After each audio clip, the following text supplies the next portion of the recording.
देवी सर्वभूतेषु विष्णुमायेति शुद्धिता नमस्तस्यै नमस्तस्यै नमस्तस्यै नमो नमः।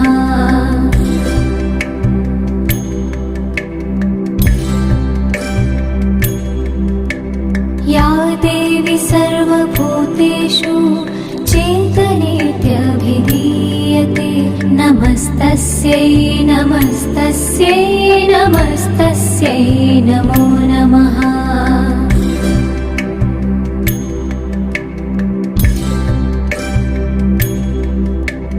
या देवी सर्वभूतेषु बुद्धिरूपेण संस्थिता नमस्तस्यै नमस्तस्यै नमस्तस्यै नमो नमः।